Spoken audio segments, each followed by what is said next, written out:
in continuation of the previous story, that is uh, Should Wizard Hit Mommy, the fifth chapter taken from Vistas.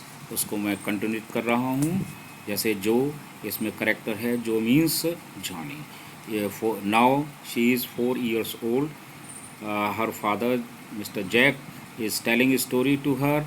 वो बताता है, अब वो उससे उसकी चॉइस पूछता है. Jack asked that which story she wants to listen. आज कि अब कौन सी कहानी वो किसके बारे में सुनेगी. तो Roger Jo squeezed her head, eyes shut and smile to be thinking she was thinking. Her eyes opened, her mother's blue skunk shade she set firmly. तो उसने अपनी आँखों को भींच करके बंद कर ली और यह सोच करके मुस्कराई कि डैडी सोचेंगे कि यह सोच रही है. उसकी आंखें खुली जो उसकी माँ की तरह नीली थीं. जो ने दृढ़ता से कहा कि skunk. She asked about the skunk. वो स्कंक के बारे में कहानी सुनेगी. तो a new animal they must tell. Talk about skunks at nursery school.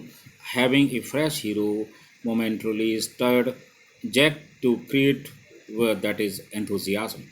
All right, he said, once upon a time. He begins to tell the story. अब उसने एक नया एनिमल, एक नया जानवर. तो बच्चों ने नर्सरी में इसके स्कंक के बारे में अवश्य बात करते होंगे. तो एक नया हीरो पा करके जैक उसका फादर है, उसने एक क्षण के लिए रचनात्मक मीन्स क्रिएटिव एंथुजियाज्म जो उसके साथ उत्साह के साथ वो उत्तेजित हो गए और उन्होंने कहा ठीक है. He said, once upon a time in the deep dark woods there was a tiny little creature by the name of Roger Skunk and he smelled very bad. अब कहानी बताना जैक शुरू करता है स्टोरी डॉटर को कि एक बार एक समय बहुत गहरे घने अंधेरे जंगल में एक छोटा सा नन्हा सा प्राणी रहता था जिसका नाम रोजर स्कंक था और वो उसके अंदर से बहुत ख़राब बदबूदार था, बदबू आती थी. जो सेड यस, उसने जो ने हाँ कहा उसकी बेटी ने. He smelled so bad that none of the other little woodland creatures would play with him. Jo और उसने कहा, जैक ने आगे बढ़ाया कहानी को कि वो इतनी बुरी बदबूदार यानी था कि उसके साथ अन्य छोटे वहाँ के जंगल के प्राणी नहीं खेलते थे. जो लुक्ड एट हिम सोलेमनी, तो उसकी बेटी जो ने उसको गंभीरता से अपने पिता को देखा. She had not foreseen this, उसने ऐसा कभी पहले नहीं देखा था. Whenever he would go out to play, Jack continue करते हैं कहानी को, स्टोरी को, कि जब कभी वो खेलने के लिए बाहर जाता विद जेस्ट, उत्साह के साथ, रैलिश के साथ. तो रिमेम्बरिंग, अब जैक कंटिन्यू विद जेस्ट, अब उत्साह के साथ कहानी को बता रहा था और अपने बचपन के remembering certain humiliations of his own childhood, अपने जो घटना घटित होती चुनिंदा अपमानों के उसको याद आ रही थी जैक को. तो उसके साथ भी ऐसा ही होता था. ओहो, here comes Roger stinking skunk, and they would run away and Roger skunk would stand there all alone and two little round tears would fall from his eyes. The corner of Joe's mouth dropped down. तो जब Roger skunk मैदान में खेलने के लिए जाता था तो उसके जो बच्चे हैं छोटे छोटे खेलने वाले साथी, वो उसको कहते ओहो रोजर स्कंक, वो बदबूदार आ गया है, और इस तरह से कह करके वो भाग जाते थे.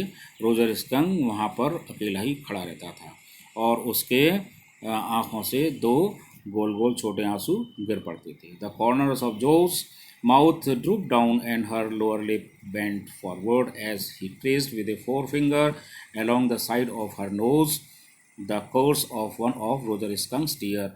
और रोजर स्कंक्स के आंसू को दर्शाने के लिए जो कि आँखों के पास में, नोज़ के पास में, वो एक उसने जो क्या कहते हैं उंगली से उसकी जो कि अपनी बेटी की आंखों के बराबर रोजर स्कंक के आंसुओं को दर्शाया. और इस प्रकार उसने अपने होठ मुंह के किनारे के नीचे जो ने लटका लिए और नीचे के होठ को सामने की ओर झुका लिया था.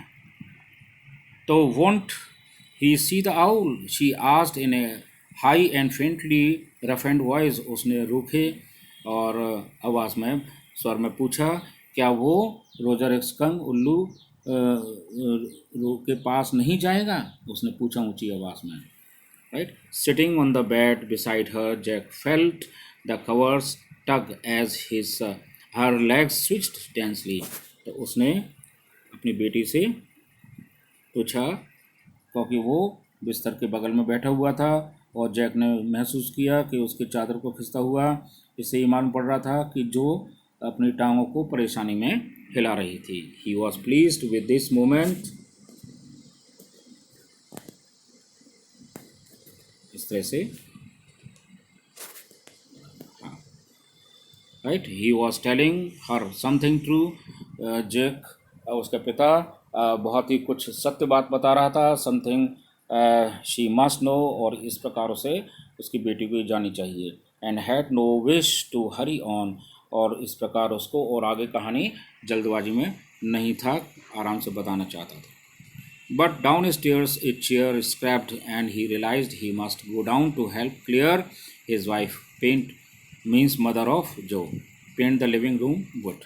और उसने नीचे सीढ़ियों से नीचे एक चेयर मीन्स कुर्सी की खिसकने की, रगड़ने की आवाज़ आ रही थी। उसने महसूस किया कि उसे अपनी पत्नी क्लियर यानी जो की मदर की फर्नीचर पर जो लिविंग रूम में रखे हुए हैं वो सहायता करनी चाहिए। Well, he walked along very sadly and came to a very big tree, and in the tip-top of the tree was an enormous wise old owl।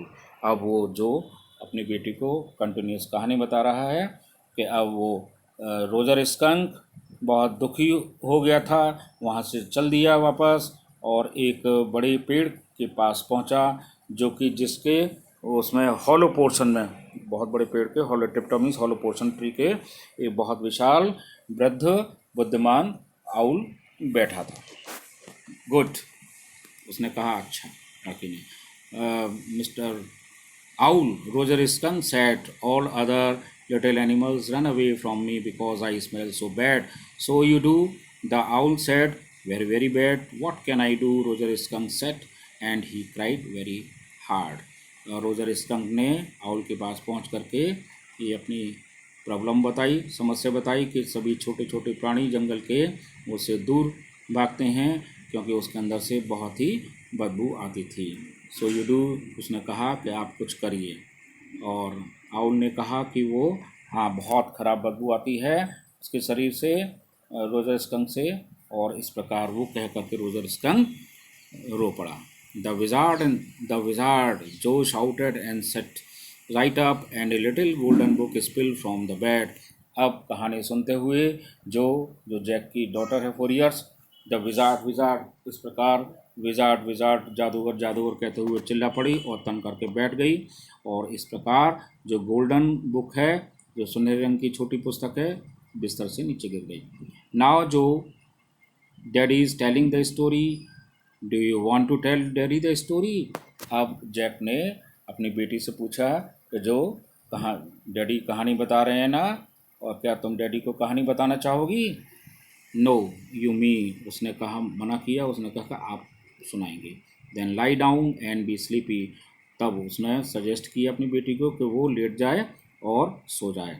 Her head relapsed on to the pillow and she said, out of your head, और उसने अपना सिर तकिए में धंसा लिया, late गई, और उसने कहा कि आप ही अपने कहानी समझाइए। पिता से कहा। Well the owl thought and thought, at last he said, why don't you go see you do the wizard. तो उसने फिर कहानी कंटिन्यू की।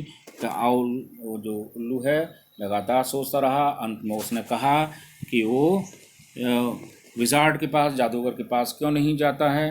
रोजर स्कंक से उल्लू ने कहा, डैडी व्हाट, तो वो बीच में क्वेश्चन करती है, डैडी कह करके।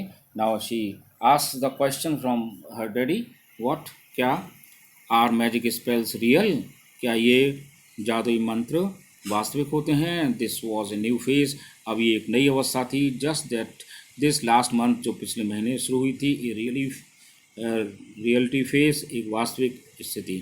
When he told her spiders eat box, जब उसने जैक ने अपनी बेटी को बताया था कि मकड़ियाँ कीड़े खाते हैं। She turn to her mother and asked, वो इस बात पर उसने मदर की ओर मुड़ करके पूछा, डू दे रियली, क्या वे कीड़े खाते हैं? And when clear told her God was in the sky and all around them, तब उसकी माँ क्लियर ने, यानी जैक की पत्नी ने, बच्चे की माँ ने बताया कि ईश्वर आकाश में सभी जगह हैं और हमारे चारों ओर हैं। She turn to her father and insisted with a sly yet eager smile. Here SLY sly means clever somewhat. तो उसने एक चतुर अंदाज में स्माइल से अपने पिता की तरफ मुड़ करके पूछा कि इज़ ही रियली, क्या गॉड सब जगह हैं, एवरीवेयर हैं, सब जगह हैं वो ईश्वर? They are real in stories, Jack answered curtly. Curtly means briefly.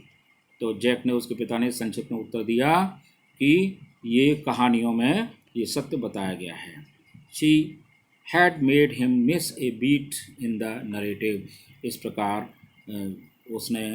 जो ने, उसकी बेटी ने कहानी का जो मुख्य अंश है उसको भुला दिया अपने पिता से। द आउल सेट, उल्लू ने कहा, कहानी को कंटिन्यू करता है, go through the dark woods under the apple trees into the swamp over the creek. अब उसने, आउल ने कहा कि वो अंधेरे जंगल में होकर के जाए, एप्पल्स ट्री के नीचे होकर के, और स्वाम्प दलदल में, swamp means that is bog, जो धसा हुआ दलदल वाला हिस्सा होता है, और क्रिक CRIC के creek means a little river, और नदी से होकर के जाए। तो what is a creek? Now Jo ask question, creek क्या होता है? Now in such a way I just give the story here to this, and next I will continue.